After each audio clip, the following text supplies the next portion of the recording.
Jazakallah khair Mas Abu Rakila.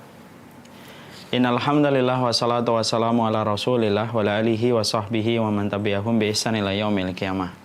Seluruh para sahabat-sahabat iman, Majelis Ta'lim Awabin dan keluarga besar Syamila yang semoga Allah rahmati, dan semoga kita senantiasa menjadi keluarga di antara kerumunan umat, dan semoga perjumpaan kita akan membuahkan perjumpaan indah di akhirat kelak. Tentunya kita senantiasa bersyukur kepada Allah atas nikmat yang Allah berikan, terutama ketika kita diberikan oleh Allah hati dan jiwa yang selalu tidak pernah merasa kenyang untuk mendapatkan ilmu. Imam Syafi'i menerangkan salah satu proses kita belajar apabila benar, yaitu adalah ketika hati kita dan jiwa kita tidak pernah kenyang untuk mendapatkan asupan ilmu. Dan itulah yang kita syukuri, setidaknya pada kesempatan pagi ini kita diberikan oleh Allah hati dan jiwa yang tidak kenyang dengan ilmu yang telah kita dapatkan, sampai akhirnya kita melonggarkan waktu berkumpul pada taman surga secara virtual, dan tidak ada yang mampu memberikan kenikmatan dalam ketaatan sebesar ini kecuali adalah Allah. Semoga hari-hari yang kita lewati selalu mendapatkan petunjuk dari kitabullah dan sunnah, supaya terang mana itu jalan neraka dan mana itu adalah jalan surga, dan supaya kita memetik hasil manisnya kelak dalam kehidupan kampung akhirat kita. Siapapun yang ingin dimudahkan, diberikan rasa aman ketika melewati sirat, jembatan yang sangat mencekam yang membelah antara surga dengan neraka, maka harus memperhatikan bagaimana keterikatan hidupnya dengan ilmu. Karena sesungguhnya siapapun yang terikat kehidupannya dengan ilmu, ilmu itu adalah apa yang dikatakan Allah dan apa yang dikatakan Rasul. Siapapun yang terikat hidupnya dengan ilmu, maka Allah akan melapangkan kehidupannya untuk menuju kepada surga dan ridhanya Allah. Kepada Allah kita bersyukur, dan kepada Allah kita menggantungkan segala urusan kehidupan kita. Jamaah yang semoga Allah rahmati, berulang-ulang saya sering menyampaikan bahwasanya kematian itu merupakan guru tanpa raga. Kematian adalah guru tanpa fisik, yang sejatinya ketika kita mengikuti dan mendengarkan nasihat dari sebuah guru yang bernama kematian, maka siapapun hati ketika merespon kematian, hati yang mati akan menjadi hidup.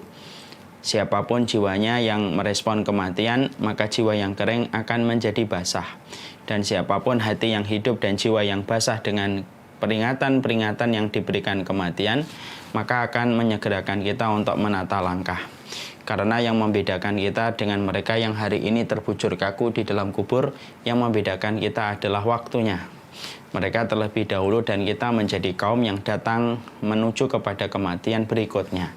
Ketika kita memahami bahwasanya kita ini menuju kepada sebuah kematian yang sifatnya pasti, dan yang membedakan kita dengan mereka yang hari ini terbujur kaku di dalam kubur itu hanyalah waktu, maka sebaik-baik waktu adalah sebaik-baik mereka yang mempersiapkan bagaimana menuju kepada kematian. Makanya definisi ketakwaan itu bukan hanya takut kepada Allah. Makanya Ali bin Abi Thalib berkata ketika beliau menjelaskan takwa itu sejatinya ada 4 sifat.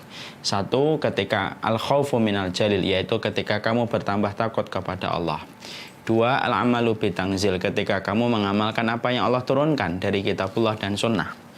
Yang ketiga, al-qana'atu bil qalil, takwa itu adalah kamu merasa qanaah dengan sedikitnya harta yang Allah berikan kepadamu. Dan yang keempat, al-istidadu liyaumir rahil, yaitu adalah mereka yang mempersiapkan menuju kepada kampung perjalanan akhiratnya kelak. Makanya siapapun orang yang mengkaji kematian, mempelajari tentang kematian, mentadaburi tentang petunjuk yang disampaikan oleh Rasulullah ketika membicarakan perkara agama yang berkaitan tentang kematian, maka pada dasarnya kita ini termasuk orang yang sedang berusaha untuk memantaskan sifat takwa pada kehidupan kita.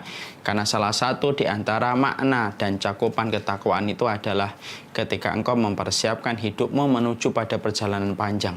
Perjalanan panjang itu adalah kematian yang pasti akan menyapa pada kehidupan kita. Oleh karenanya, mari kita meneruskan kajian kita, yaitu kajian yang disusun dan ditulis buah penanya oleh Imam Al-Qurtubi, yaitu adalah kitab At-Tadhkirah. Kitab ini akan menyajikan kepada kita seluruh informasi yang disampaikan oleh Allah, seluruh informasi yang disampaikan Rasul untuk menceritakan tentang perihal kematian, supaya kita mengambil bekal dan mengambil petunjuk apa yang harus dilakukan sebelum langkah kaki kita berhenti pada liang lahat. Bagi yang membawa buku yang versi 2 jilid, silahkan buka pada halaman 176.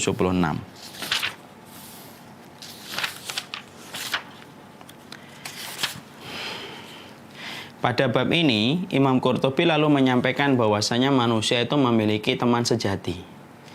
Dan ini merupakan pembahasan penjabaran yang disampaikan oleh beliau berkaitan tentang kematian, karena berbicara tentang teman, sejatinya teman bukan hanya dalam kehidupan dunia. Teman yang bukan hanya menemani di dalam hobi, teman yang menemani kita dalam traveling dan perjalanan safar. Tapi sejatinya teman itu ada dua. Ada teman yang sifatnya menjadi peneman kita di kala sepi pada kehidupan di dunia. Ada teman-teman pula yang akan menemani kita dalam gelapnya dan sempitnya kehidupan barzah kita. Dan sesungguhnya mendapatkan teman pada kehidupan di dunia itu menyenangkan, terlebih lagi ketika mendapatkan teman yang sejati yang menemani kita pada kehidupan barzah yang sempit. Alam barzahnya dan liang lahatnya itu jauh lebih membahagiakan, karena itulah hakikat keberuntungan dan hakikat kebahagiaan. Maka disinilah kita mendapati Imam Qurtubi lalu menerangkan bahwasanya teman sejati manusia itu bukan sebagaimana teman-teman dan sahabat yang kita miliki pada kehidupan di dunia. Tapi sejatinya teman sejati manusia pada konteks yang ada kaitannya dengan kematian, yaitu adalah teman-teman dari amal-amal yang kita lakukan, karena ternyata amal itu ada yang menjadi teman sejati yang mengikuti kita sampai ketika kita didudukkan dan ditidurkan di liang lahat. Nah, disitulah kita akhirnya paham, semua keluarga yang saya cintai, berarti amal itu sejatinya ada dua. Ada amal yang berhenti seiring dengan ada amal yang pahalanya berhenti seiring dengan kematian kita. Sholat seiring dengan kematian kita, pahala sholat kita berhenti. Kita berpuasa Ramadan seiring dengan kita meninggal dunia, pahala puasa Ramadan kita berhenti. Karena memang sebagian dari amal itu pahalanya diberikan oleh Allah sebanyak aktivitas yang kita lakukan di dalam amal tersebut baru mendatangkan pahala. Ini yang pertama. Ada yang kedua, bahwasanya ternyata ada amal ibadah yang pahalanya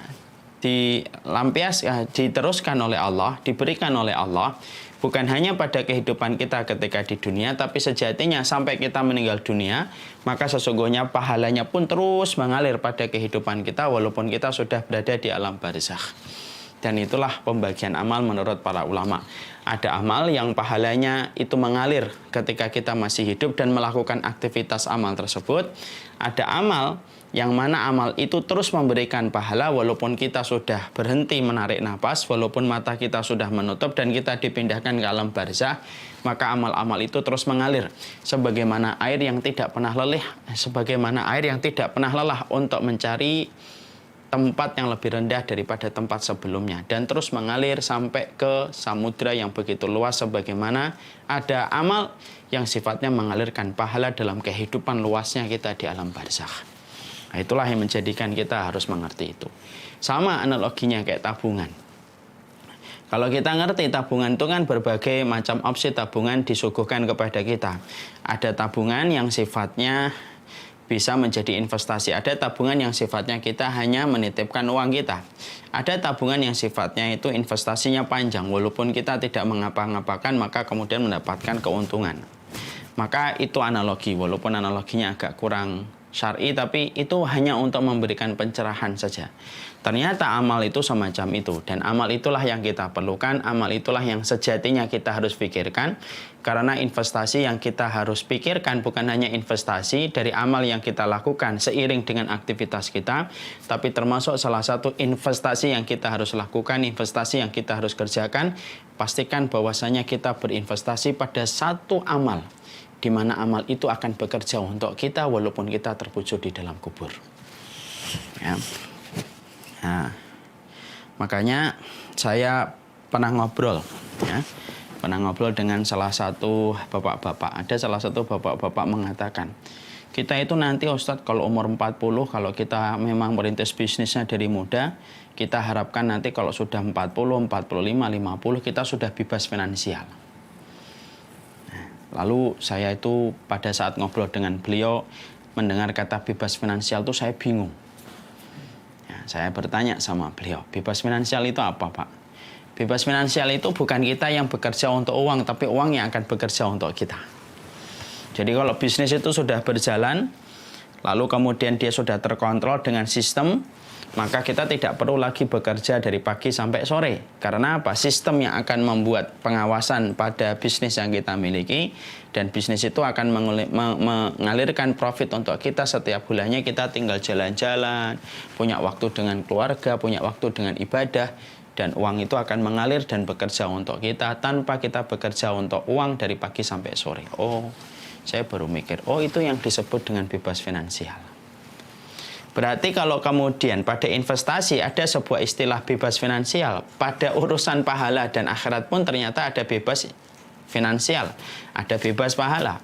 Yaitu adalah ada satu amal yang ternyata ketika kita sudah meninggal dunia, maka amal itu yang akan bekerja untuk kita walaupun tangan kita tidak bergerak, walaupun kaki kita tidak bergerak. Dan orang yang beruntung adalah mereka yang tidak hanya memikirkan amal seiring dan berbanding lurus dengan gerakan tangan dan gerakan kakinya ketika dia melakukan amal. Orang yang beriman itu harusnya juga memiliki sebuah investasi, yaitu bebas pahala, di mana ketika nanti dia sudah terbujur kaku di dalam kuburnya, amal itu akan bekerja untuk dia, mengalir terus pahalanya kepadanya setiap waktunya dan setiap saatnya. Maka itu seakan-akan filosofnya umur yang kedua bagi mereka yang telah berinvestasi pada amal yang pahalanya terus mengalir pada kehidupan kita. Makanya indahnya kita kalau kita paham tentang ini, supaya pandangan kita jangan sampai minimalis kalau kita itu beribadah. Banyak kaum muslimin itu kalau beramal dan beribadah hanya pandangan minimalis. Yang penting sholat, yang penting puasa, zakat, haji, umroh, selesai. Padahal itu terlalu minimalis ketika kita menginterpretasi ajaran Islam hanya pada perkara itu. Tapi harusnya kita ini maksimalis di dalam kita itu beramal. Dan salah satu konsekuensi ketika kita maksimalis di dalam kita beramal itu apa? Jangan hanya pikirkan amal, yang sifat amal itu bertahan ketika kamu masih menggerakkan tangan dan kakimu, tapi berinvestasilah pada amal, yang kiranya amal itu terus memberikan pahala, mengalirkan pahala untukmu walaupun kamu sudah tidak bisa menggerakkan tangan dan kakimu. Dan itulah orang yang beruntung. Orang yang cerdas berinvestasi. Dan investasi yang paling mencerdaskan kita itu investasi di akhirat, karena dia membangun rumahnya di surga. Ya. Kalau kita sudah memahami tentang itu, nah, sebelum kita membahas tentang kitabnya, mungkin kita juga harus mengetahui, Ustadz, apakah ada amal yang masih bisa mengalirkan pahala setelah kita meninggal dunia? Bukankah ada salah satu ayat pada surat Al-Insan, wa anna laisa lil insani illa ma sa'a. Bukankah manusia itu mendapatkan apa yang diusahakan? Kalau dia sudah meninggal dunia, berarti dia sudah tidak bisa mengusahakan. Bagaimana kok tetap bisa mendapatkan pahala? Nah, ini terbagi menjadi 3. Setidaknya secara pembagian sederhana. Tentang persoalan apakah amal tetap bisa memberikan pahala kepada kita walaupun kita sudah meninggal dunia, terbagi menjadi 3 kelompok. Ada kelompok yang terlalu berlebihan, 2 kelompok. Kelompok yang ahlu sunnah yang berada di antara 2 kelompok ini adalah kelompok pertengahan. Kelompok yang pertama mengatakan tidak ada satupun amal manusia ketika dia sudah meninggal dunia kecuali terputus semuanya. Terputus semuanya. Dan tidak ada lagi pahala yang bisa mengalir kepada si mayit, tidak ada lagi manfaat yang bisa mengalir kepada mayit. Ayatnya pada surat Al-Insan yang tadi kita bacakan, wa anna laisa lil insani illa ma sa'a. Tidaklah setiap manusia itu mendapatkan apa yang mereka usahakan sendiri. Dari ayat 1 ini, mereka berpendapat, amal apapun manusia itu kalau sudah meninggal selesai. Karena limit yang Allah sediakan bagi orang beramal itu ketika hidup, masih bisa menghirup nafas. Pada saat itulah diberikan kesempatan untuk dicatat pahalanya kalau dia beramal. Dan ini pendapat yang pertama. Pendapat yang kedua, kelompok yang kedua mengatakan sesungguhnya setiap amal itu bisa memberikan manfaat kepada si mayit. Nah, akhirnya kelompok yang kedua itu kayak antitesa pada kelompok yang pertama. Kalau kelompok yang pertama tidak bisa sama sekali, kalau kelompok yang kedua ekstrim. Pokoknya setiap amal ketika ditujukan kepada si mayit, maka pasti akan sampai kepada mayit. Ini kelompok yang kedua. Kelompok yang ketiga, saya memilih yang ketiga. Kelompok yang ketiga ini adalah mereka para ulama yang mereka itu di tengah-tengah di antara dua pemikiran yang tadi saya sebutkan. Dia tidak mengatakan bahwasanya setiap amal itu diterima, tapi juga tidak mengatakan bahwasanya tidak semua amal itu diterima. Nah, kelompok yang ketiga berkata, sesungguhnya ada amal yang bisa bermanfaat pahalanya untuk si mayit walaupun si mayit sudah meninggal dunia. Tapi tidak setiap amal, tidak setiap ibadah yang ditujukan kepada mayit akan sampai kepada mayit, kecuali pada ibadah-ibadah yang diterangkan, dijelaskan oleh Rasulullah. Ketika ada satu ibadah, ada satu amal yang diterangkan oleh Rasulullah bermanfaat bagi si mayit, maka pada saat itulah kita menetapkan bahwasanya amal tersebut mengalirkan pahala untuk si mayit selama datang dalil-dalil yang sahih yang ada di dalam kitabullah ataupun di dalam as-sunnah. Makanya salah satunya kita ambil contoh dalilnya yang dipakai oleh kelompok yang ketiga. Menghajikan orang yang bernadar untuk haji tetapi keburu meninggal dunia. Nah, di situ kita mendapati ada seorang laki-laki yang dia itu melaksanakan badal haji. Lalu ketika dia mengucapkan talbiyah, maka talbiyahnya mengucapkan seorang nama, di mana nama itu adalah nama orang yang dia wakili di dalam haji. Labbaika an syubromah, labbaika an syubromah. Orang itu berkata, saya memenuhi panggilanmu ya Allah atas nama Syubromah. Rasulullah ketika mendengar kata talbiyah diucapkan menyebutkan kata orang yaitu Syubromah, maka Rasulullah SAW bertanya kepada orang itu, Afa hajjasta anta, kamu sudah haji belum untuk dirimu? Orang yang membadalkan dan mengganti hajinya Syubromah itu berkata, lam ahujjai, belum pernah haji ya Rasulullah kecuali ini yang pertama. Lalu Nabi apakah menolak? Apakah Nabi mengatakan tidak sah? Bukan. Nabi mengatakan haji an nafsika summa haji an Syubromah. Kalau nanti kamu ingin untuk membadalkan hajinya Syubromah, haji untuk dirimu dulu. Haji untuk dirimu dulu, baru setelah itu kamu membadalkan dan menggantikan hajinya Syubromah. Berarti itu dalil bahwasanya amal yang dilakukan orang yang hidup, yang ditujukan kepada orang meninggal dunia itu masih bisa sampai. Bukankah ada doa yang kita panjatkan, doa kita walaupun bukan anaknya, nyampe kepada si mayit, nyampe. Makanya dalam surat Al-Hasyr ayat yang ke-10, Rabbana fir lana wal ikhwanina alladzina sabaquna bil iman. Ya Allah, ampunilah dosa kami dan dosa orang-orang sebelum kami. Itu menunjukkan doa itu juga nyampe kepada si mayit pahalanya. Sebagaimana haji itu juga nyampe pahalanya dan kebaikannya kepada si mayit. Berarti kelompok yang ketiga itu di tengah-tengah. Dia tidak mengatakan semua amal itu bisa diberikan kepada mayit, tidak. Tapi juga dia tidak mengatakan semua amal itu tidak bisa mengalir kepada mayit. Itu juga tidak. Dia di tengah-tengah. Dan itulah pendapat yang saya pilih.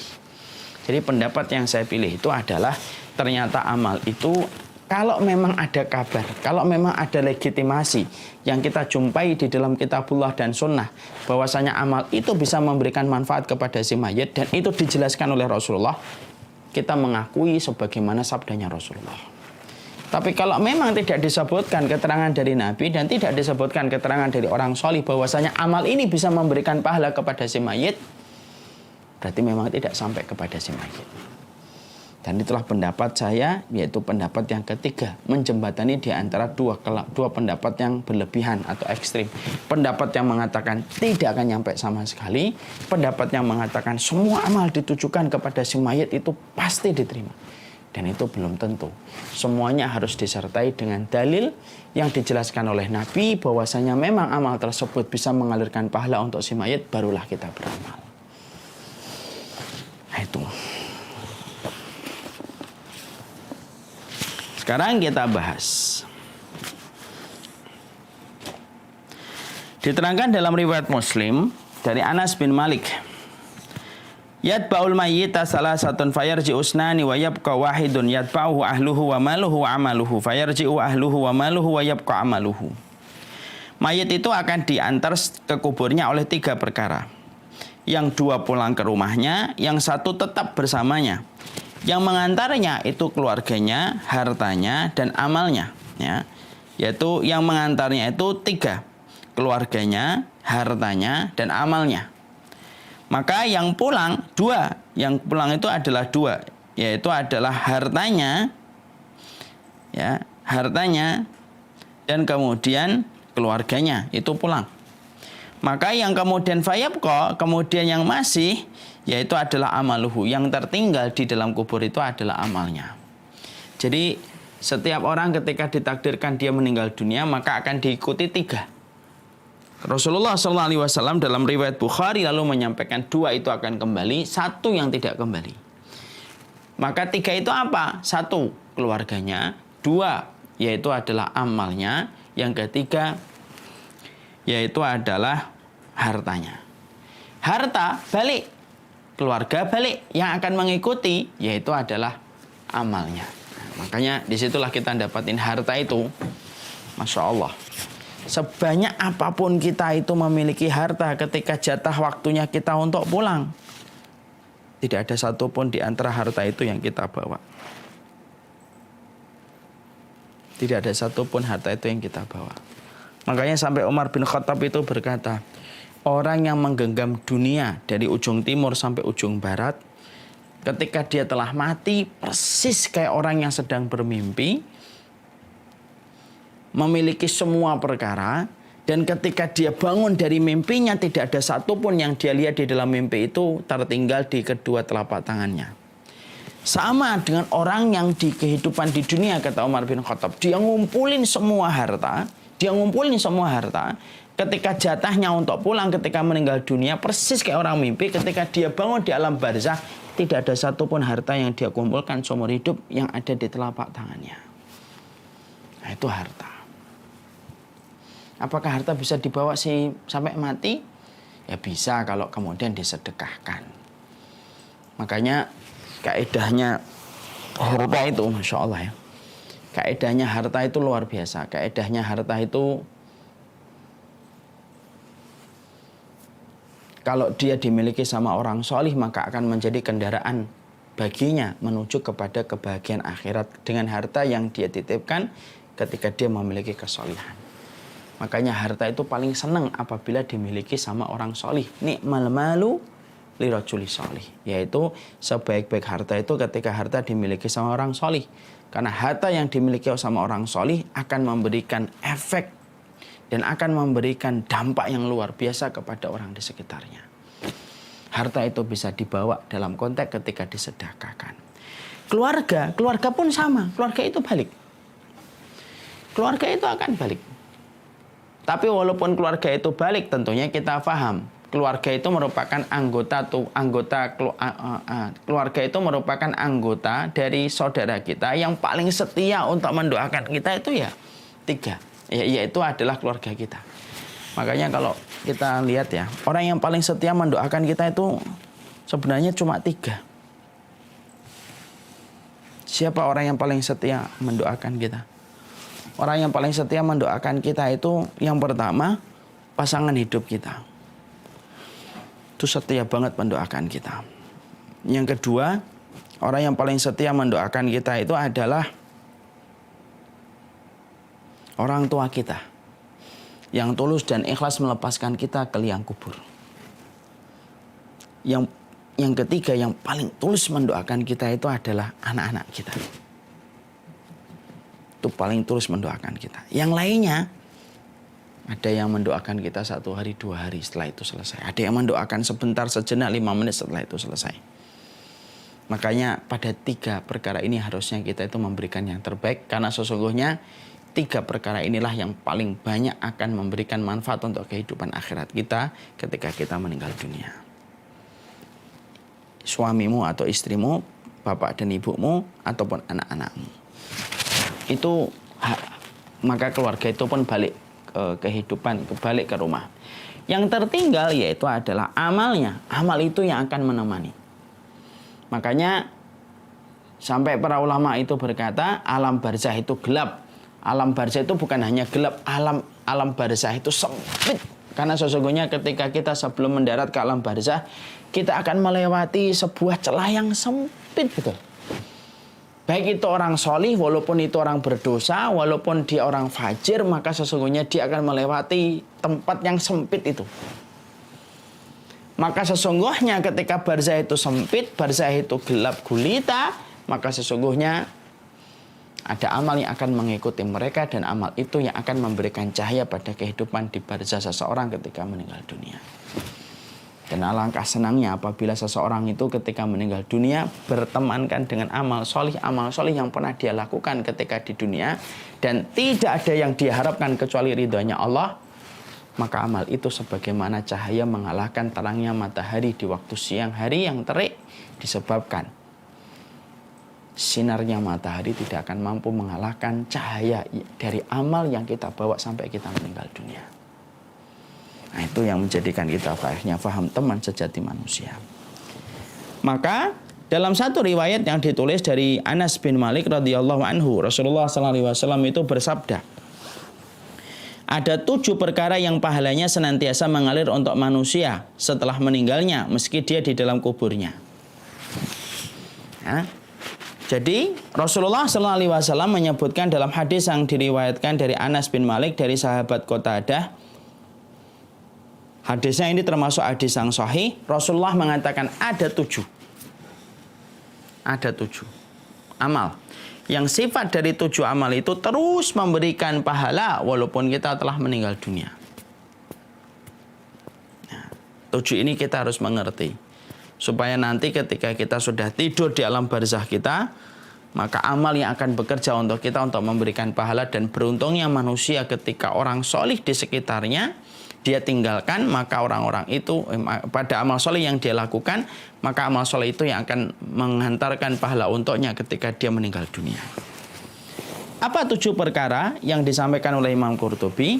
Ada 7 perkara yang akan memberikan pahala yang besar kepada orang yang telah meninggal dunia walaupun orangnya telah menutup mata. 1, orang yang mengajarkan ilmu.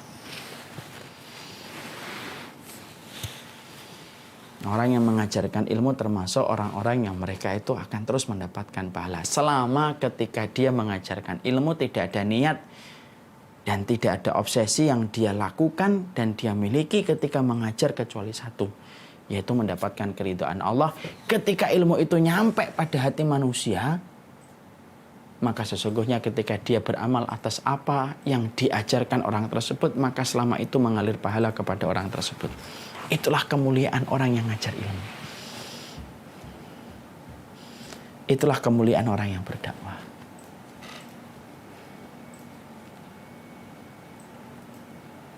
Makanya orang yang berdakwah itu kalau sudah ikhlas niatnya, kekuatannya itu luar biasa. Sebanyak orang yang akan mengikuti apa yang dia sampaikan dari kebenaran kitabullah dan sunnah, sebanyak itu pula akan mengalirkan pahala kepada orang yang mengajari dia walaupun itu sudah meninggal dunia. Makanya urusan dakwah itu jangan hanya dibebankan kepada santri, anak fakultas syariah, lulusan Madinah, lulusan Mesir.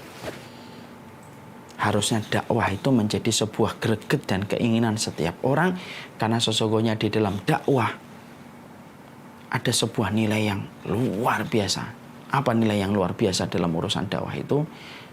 Nilainya adalah dia tetap akan bekerja, beramal, memberikan pahala untukmu walaupun kamu sudah ada di dalam alam kuburmu.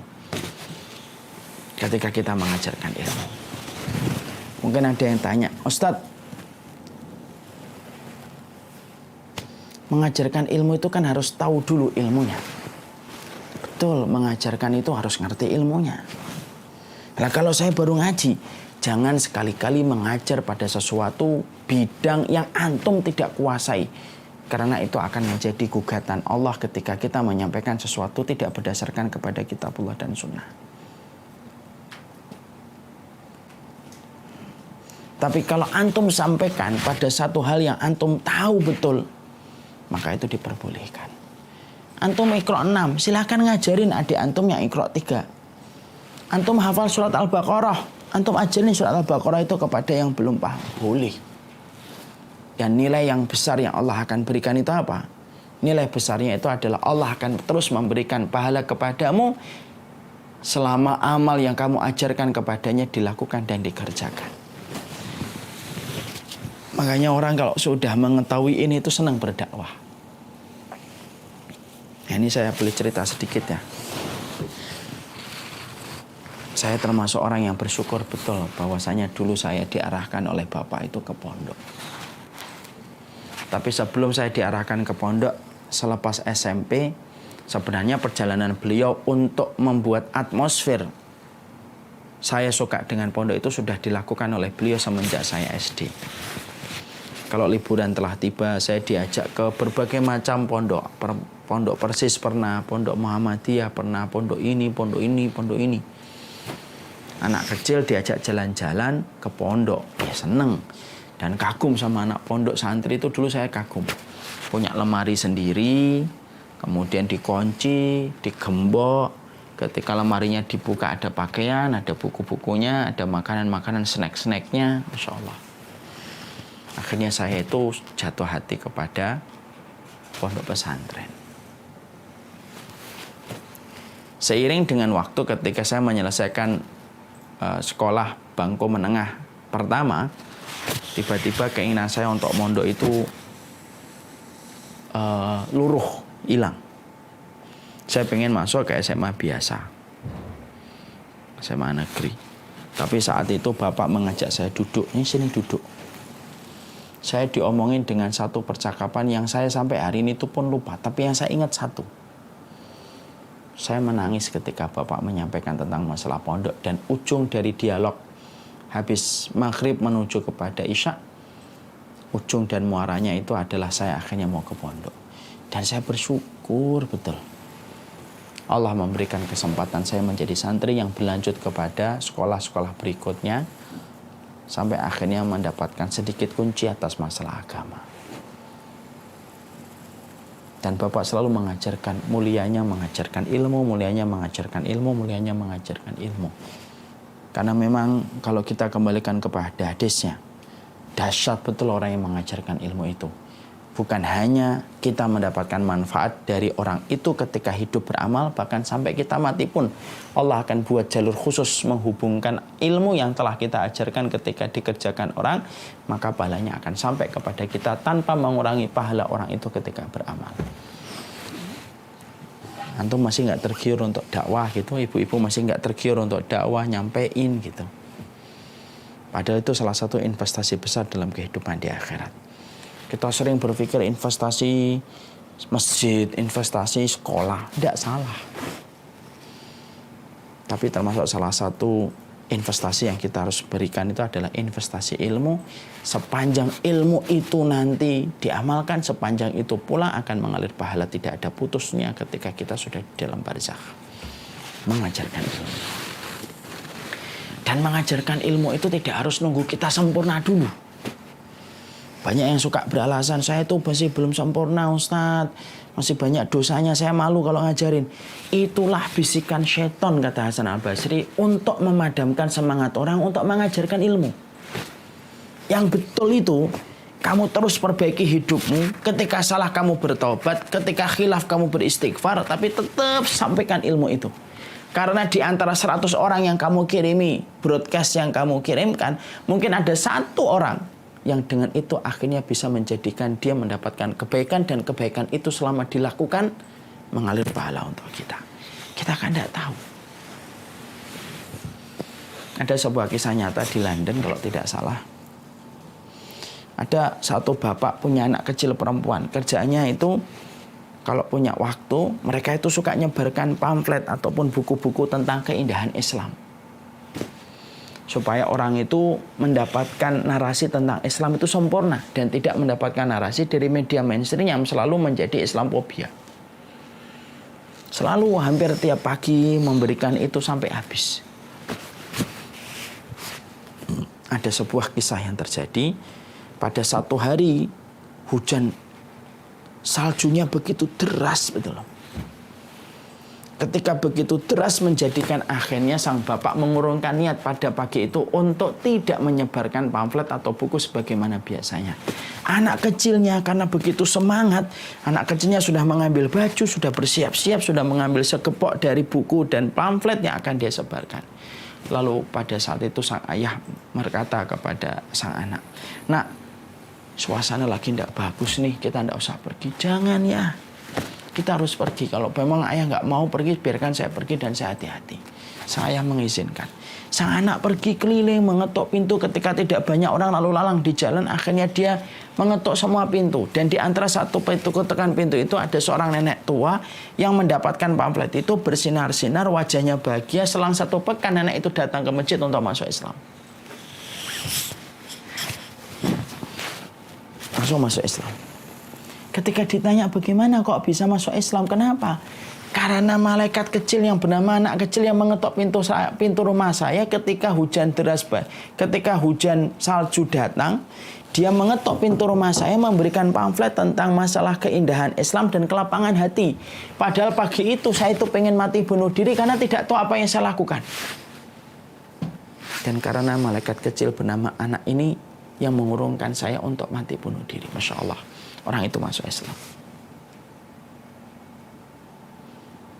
Kita bayangkan pahalanya sebesar apa. Ajarkan ilmu itu. Mengajarkan ilmu tidak harus di depan panggung, tidak harus di atas mimbar, tidak harus kemudian di belakang meja. Bisa jadi ketika mengajarkan ilmu dalam milieu yang kecil, istri kita, anak kita, keturunan kita, itu yang kita ajarkan ilmu. Makan tangan kanan, kalau minum duduk lebih baik.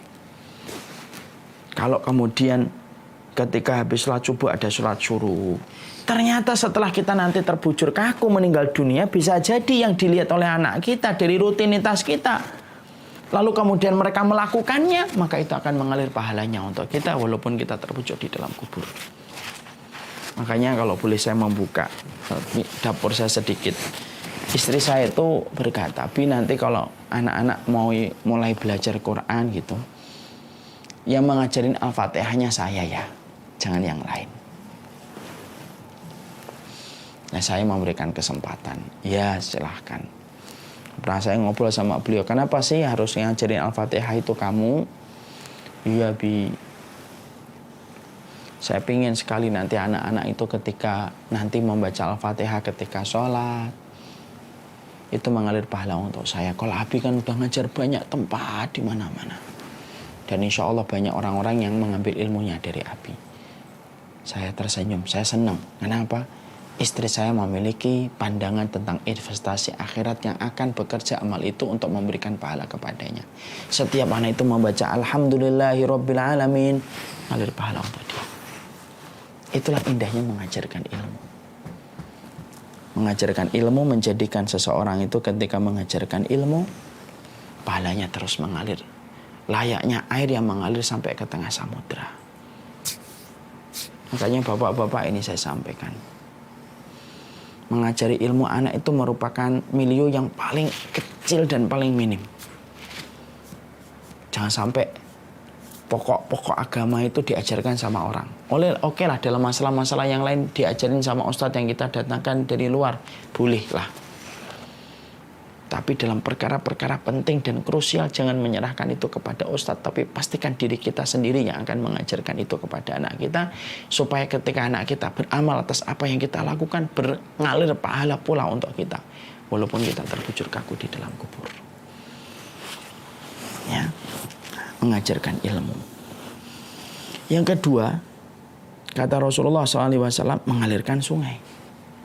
Ya, mengalirkan sungai ini termasuk salah satu perkara besar, artinya membuat irigasi-irigasi. Makanya ketika saya banyak membuka masalah tentang Wali Songo, saya akhirnya beberapa waktu terakhir setelah kumpul dengan Ustadz Salim Villa, semoga Allah merahmati beliau, akhirnya saya itu membaca referensi tentang Wali Songo. Wali Songo itu ternyata dakwahnya itu bukan dakwah narasi. Tapi Wali Songo itu dakwahnya adalah dakwah aplikasi dan solusi. Apa itu dakwahnya Wali Songo? Aplikasi dan solusi. Mereka ketika datang ke tanah Jawa berhadapan dengan masyarakat yang didominasi dengan masyarakat bukan muslim. Maka yang dilakukan oleh para Wali Songo itu apa? Mereka mengalirkan irigasi. Di mana irigasi ketika pada waktu Jawa sedang mengalami musim paceklik, irigasi itu sangat bermanfaat kepada para petani dan akhirnya para petani jatuh hatinya mereka. kepada para ulama-ulama yang datang ke tanah negeri Jawa, sampai akhirnya mereka jatuh hati dan masuk Islam ketika mereka mendapatkan solusi dari para ulama Wali Songo ketika datang ke negeri dan tempat-tempat mereka mengalirkan sungai. Itu menunjukkan kepada kita apa? Dakwah itu bukan narasi, tapi dakwah itu solusi dan aplikasi. Mengalirkan sungai itu pahalanya besar. Ya. Maka setiap sungai itu mengalir, maka sebanyak itu kita akan terus mendapatkan pahala ketika aliran itu mengairi sawah, mengairi pematang, mengaliri banyak kebun, dan akhirnya memberikan manfaat profit, dan profit itu bisa dikembalikan kepada kepentingan agama, maka akan mengalirkan pahala yang tidak ada hentinya. Itu yang kedua. Yang ketiga, menggali sumur. Menggali sumur ini termasuk salah satu amalan besar. Bukan hanya untuk kita ketika hidup, bahkan kepada orang yang meninggal dunia itu yang paling afdal itu sebaik-baik sedekah itu alirkan air. Makanya Nabi ketika ditanya sama seorang sahabat, yaitu sahabat Sa'ad, apa sedekah yang paling afdal untuk ibu saya ya Rasulullah? Nabi menjawab, ijril ma', alirkanlah air. Nah, termasuk menggali sumur ini termasuk salah satu amal yang besar. Bukankah sahabat Utsman pernah diceritakan dalam sirah membeli air sumurnya seorang Yahudi dan membebaskannya untuk kaum muslimin, dan sumur itu terus memberikan manfaat. Makanya kita harus membuka mata lebar-lebar, telinga kita lebar-lebar. Mana itu yang Masya Allah ya, mana itu tempat-tempat yang membutuhkan aliran air sumur. Nah, kita datang, kita gali. Karena sesungguhnya menggali sumur itu pahalanya besar. Dipakai untuk mandi, dipakai untuk membersihkan dari najis, dipakai untuk wudhu, dipakai untuk mandi junub. Masya Allah. Apalagi ketika menggali sumur di tengah pondok pesantren. Ya Rob, itu gedenya kayak apa pahalanya itu? Orang gali sumur untuk santri. Santri itu dipakainya apa sih? Dipakainya sholat, dipakai ibadah, dipakai wudhu sehari 5 kali, belum mandi junub, belum bebersih dari najis, belum bebersih dari kotoran, dan setiap air itu disedot dalam airnya mengalir untuk ke lingkungan pesantren, maka sebanyak itu pahalanya ngalir kepada kita walaupun kita sudah terbujur kaku di dalam kubur. Nah, ini saya sampaikan nih kepada seluruh para ikhwan, para ikhwati yang sudah ditinggalkan bapak ibunya dan dalam kondisi berkelapangan harta. Siapapun yang berkelapangan harta dan orang tuanya sudah meninggal dunia, pastikan kalau kita berkelapangan harta, bangunkan 1 sumur, 2 sumur, 3 sumur, dan salah satu di antara pemegang saham sumur-sumur yang kita bor dan kita gali itu salah satunya orang tua kita yang telah meninggal dunia, maka akan mengalir pahala tidak ada hentinya. Ustaz, apakah menggali sumur harus di pondok pesantren? Tidak harus di pondok pesantren, tapi di pondok pesantren lebih afdal. Kenapa? Karena yang memanfaatkannya jelas-jelas orang yang sedang mendekat kepada Allah Subhanahu wa taala. Maka menggali sumur ini termasuk salah satu di antara 7 hal yang pahalanya terus mengalir untuk kita walaupun kita telah meninggal dunia. Yang keempat itu menanam pohon kurma. Menanam pohon kurma ini termasuk salah satu perkara yang pahalanya terus mengalir. Ya. Karena dia akan panen dan produktif panennya, dan ketika buah-buah itu dijual mendatangkan profit, dialirkan dan diberikan kepada infak-infak fisabilillah. Maka itu termasuk salah satu amal yang terus mengalir pada kehidupan manusia. Membangun masjid sama, bukan hanya membangun masjid, tapi rumah-rumah dakwah pun sama. Masya Allah itu. Orang yang membangun masjid ketika telah meninggal dunia, Allah akan bangunkan kepadanya rumah di surga. Dan membangun masjid itu selama masjid itu dipakai dalam kebaikan akan mengalir pahala terus itu kepada orang-orang yang mereka itu mendermakan hartanya pada waktu masjid. Sama ini saya juga boleh menyampaikan, sebenarnya konteksnya bukan hanya masjid, tapi semua tempat yang diproyeksikan untuk kegiatan fisabilillah, maka sesungguhnya pahala akan terus mengalir walaupun orang yang bersedekah itu telah meninggal dunia. Ini saya ambilkan contoh nih, rumah dakwah Syamila ini sekarang sudah jadi alhamdulillah. Para donaturnya itu Masya Allah, saya bayangkan pahalanya besar betul. Setiap kita berdakwah tiap hari memakai studio ini, studionya ini Ini studio dari Rumah Dakwah Syamilah yang di-backup oleh beberapa donatur. Ya, ini studionya, di situ ada ruang di belakang ini ruang tempat pertemuannya para ustadz di belakang sini. Di bawah juga ada ruang meeting, nanti akan dipakai kajian kalau PSBB-nya sudah normal kembali gitu. Maka setiap ruang lingkup dakwah yang dipakai di tempat ini akan mengalir pahala untuk para donaturnya. Walaupun mereka tidak menyampaikan satu kata pun di depan panggung, sebagaimana saya sedang menyampaikan banyak kalimat di depan banyak orang. Dan Masya Allah terkadang jangkauan dari rumah-rumah semacam ini, studio dan rumah dakwah ini kadang-kadang jangkauannya lebih luas daripada masjid. Kalau masjid itu mungkin daya tampungnya 3.000 sampai 5.000, masjidnya harus besar. Tapi kalau misalkan kayak semacam ini, studio, ini Masya Allah ini. Viewernya yang kemudian menyaksikan bisa jadi 500, 700, belum lagi setelah nanti diedit kemudian akhirnya ditaruh di YouTube yang menyaksikan bisa 30.000, 40.000, 100.000, 1 juta. Maka sebanyak itu pahalanya akan didapatkan. Itu namanya cerdas ketika beramal. Coba perhatikan, ini salah satu hal yang saya ingin mengkaitkan dan saya ingin relate-nya dengan kehidupan. Bahwasanya orang yang beramal di tempat yang semacam ini tuh luar biasa pahalanya. Fadil coba tunjukkan ini saya kalau boleh sekalian karena pas sesuai dengan tema. Ya, tunjukkan ini. Ini rumah dakwah kita dibiayai oleh banyak donatur. Kameranya juga kemudian donatur sendiri. Nih. Terus sampai sana, Pak. Itu studio untuk pengolahan datanya. Nah, belum lagi yang di samping, belum lagi yang di belakang. Dan terus terang, Masya Allah ya, para donatur-donatur yang hari ini mereka namanya tidak dikenal oleh para penduduk bumi, tapi saya yakin kalau mereka ikhlas membantu rumah dakwah ini, nama mereka viral di atas langit. Belum lagi saya selalu mendoakan kepada para donatur yang sudah mewujudkan rumah dakwah ini bersama-sama dengan kami, keluarga besar dakwah Syamilah, Abu Basam Marmita ini, Masya Allah. Saya yakinkan kepada Bapak Ibu yang selama ini telah menjadi donatur kami, semua yang kami lakukan di sini dari pagi sampai malam adalah untuk dakwah dan selama itu pula akan mengalir pahala tidak ada hentinya. Itulah yang disebut dengan shortcut-nya kita ke surga. Maaf ya, kalau kita ke surga hanya mengandalkan sholat, jujur deh, berapa kali kita sholat tidak khusyuk. Kalau kita ke surga hanya mengandalkan puasa, jujur, berapa kali kita puasa ini tidak khusyuk juga. Atau kemudian susah untuk menjaga niat ketika puasa sunnah. Kalau kita ke surga hanya mengandalkan haji, umrah, jujur, berapa kali sih kita haji, umrah di dalam umur-umur kita? Terbatas betul. Tapi kalau kita tahu kita tidak bisa ke surga hanya mengandalkan sholat, kita tidak bisa ke surga hanya mengandalkan puasa, kita tidak bisa ke surga hanya mengandalkan haji dan umrah.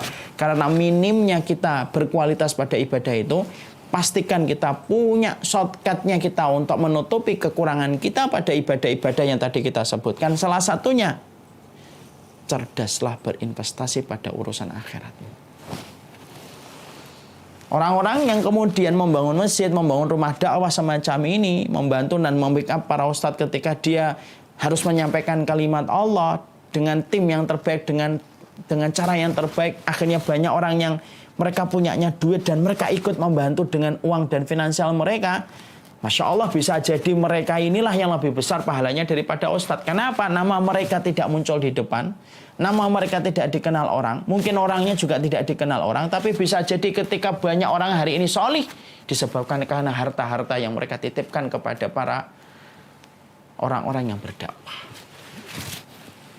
Dan itu investasinya besar. Innallaha qasamal a'mal kama qasamal arzaq. Allah itu membagi amal sebagaimana Allah bagi rezeki.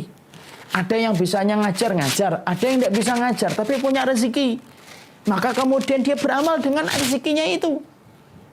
Dia cari ustadz yang kemudian menurut dia ini salih, baik. Saya bantu ustadz, apa yang antum butuhkan? Saya bantu. Itulah yang disebut dengan investasi. Itulah yang disebut dengan shortcut. Jangan kita menuju kepada surga hanya bermodal dengan sholat. Jangan hanya bermodal dengan puasa. Karena kita khawatir sholat-sholat kita banyak yang belum khusyuk. Kita khawatir banyak puasa-puasa kita yang belum ikhlas. Dan itu yang menjadikan kita akhirnya apa? Mendapatkan kebaikan.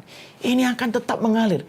Jadi kalau misalkan kita meninggal dunia, tapi saya tetap berdakwah atau orang yang menggantikan saya nanti tetap berdakwah terus, maka itu terus akan melapangkan kebaikan bagi mereka.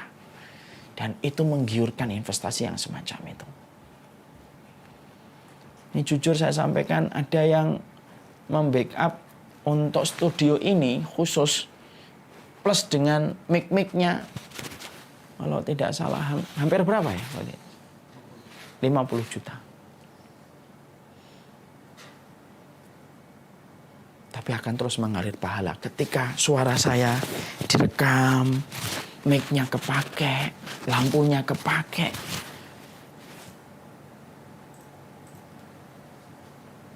Karena menyampaikan kalimat yang terbaik itu harus dengan cara yang terbaik. Dengan alat yang terbaik. Dan itu harus didukung dengan banyak orang yang telah dilapangkan rezekinya oleh Allah. Malu sama orang dangdutan itu. Tapi kemudian mic-nya bisa ratusan juta. Tapi kita itu yang memaklumi. Malu sama orang yang kemudian mereka itu konser. Panggungnya ratusan juta, mic-nya ratusan juta. Kita memaklumi. Tapi kita tidak pernah malu ketika menyampaikan kalimat Allah. Mic-nya rusak. Stabilisernya murahan.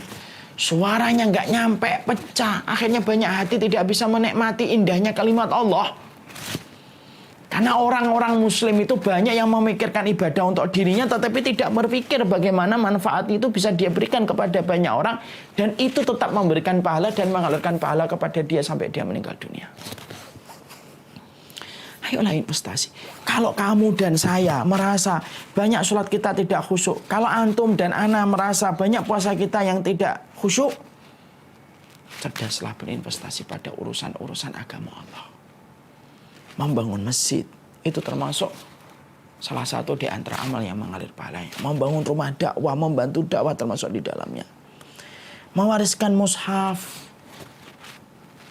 Bukan hanya mushaf, tapi kitab, buku yang kita telurkan, yang kita kemudian share kepada banyak orang. Atau kemudian antum, ikhwan-ikhwan, datang kepada para ustadz. Ustadz, tolong tulis tentang masalah ini sampai masalah ini. Saya beli, ustadz. Tolong nanti PDF-nya saya share gratis. Itu pun mewariskan mushaf, itu termasuk pahala besar. Dan yang terakhir, yaitu meninggalkan anak yang memohonkan ampunan setelah meninggalnya, itu adalah anak yang solih. Nah, maka disitulah yang kita harus pikirkan. Kita ini, kalau hanya mengandalkan sholat kita, jujur sholat kita banyak yang belum khusyuk. Kalau kita menuju ke surga hanya mengandalkan puasa, jujur puasa kita banyak yang kemudian belum ikhlas. Kalau kita ke surga hanya mengandalkan haji dan umroh, berapa kali jujur kita haji dan umroh? Pastikan kita memiliki 7 investasi yang tidak akan pernah berhenti. Investasi itu yang akan tetap memberikan cahaya pada kuburan kita walaupun kita sudah menutup mata. Apa itu 7 perkara? Mengajarkan ilmu, mengalirkan sungai, menggali sumur, menanam pohon kurma, membangun masjid, mewariskan mushaf, dan meninggalkan anak-anak solih yang memintakan ampunan untuknya setelah dia meninggal dunia. Nah, inilah yang menjadikan kita akhirnya faham. Masya Allah. Betapa bahagianya orang yang mereka tahu. Amal itu sifat secara sederhana 2. Ada amal yang pahalanya terhenti setelah kita tidak bisa menggerakkan tangan dan kaki. Tapi ada amal yang sejatinya masih bekerja untuk kita. Memberikan pahala untuk kita walaupun tangan dan kaki kita tidak bisa bergerak. Kalaulah dalam masalah ekonomi ada bebas finansial, pastilah ada bebas pahala. Apa itu bebas pahala? Ketika engkau mati di dalam kubur, amal itu tetap bekerja untuk memberikan pahala. Bebas finansial aja senang. Siapa sih orang yang tidak senang dengan bebas finansial? Umur 40, 50 dia sudah nggak ngapa-ngapain tapi uang bekerja untuk dia. Itu namanya bebas finansial. Apalagi bebas pahala. Semoga Allah memberikan keberkahan atas apa yang kita kaji dan kita pelajari. Teman sejati manusia sejatinya itu ada 7 yang akan memberikan cahaya pada kuburnya dan pada liang lahatnya. Sesungguhnya liang lahat itu sempit, liang lahat itu gelap, liang lahat itu berisi dengan jilatan api neraka. Dan beruntunglah orang yang mampu menerangi sempitnya dan gelapnya liang lahat dengan amal-amal yang terus memberikan pahala untuknya walaupun dia sudah menutup mata terbujur kaku. Semoga kita termasuk orang yang mampu memilih di antara 7 opsi yang tadi, lalu kemudian kita bisa ikut serta mengambil bagian. Nah, sekaligus pula ini, kalau misalkan ada yang mau membantu rumah dakwah karena kita masih pakai data talangan, masih kurang berapa Ustadz? Masih kurang sekitar 500-an juta. Sudah saya tutupin, Masya Allah. Nah, sekali kan setiap materi harus relate dalam kehidupan. Saya langsung kaitkan dengan kehidupan. Rumah dakwah ini masih ada tanah talangan yang kita pakai. Saya ingin berdakwah walaupun saya tidak bisa berdakwah di depan. Silahkan ikut ambil bagian. 500 juta senilai dengan 2 mobil jazz kalau kita beli. Tapi kalau mobil jazz kita harus merawat tiap bulan. Dan itu pun harga dan nilainya akan turun seiring dengan waktu. Tapi kalau kita titipkan di jalan Allah, dahsyat betul pahala yang akan kita dapatkan. Bukan hanya bebas finansial, tapi bebas pahala yang terus memberikan pahala walaupun kita sudah terbujur kaku di dalam kubur. Wallahu a'lam bishawab. Ini yang dapat saya sampaikan dalam pertemuan kali ini. Semoga Allah memberkahi kita dan memberkahi semua saudara-saudara kita di dalam kebaikan. Saya serahkan kembali kepada Mas Abu Rakilah.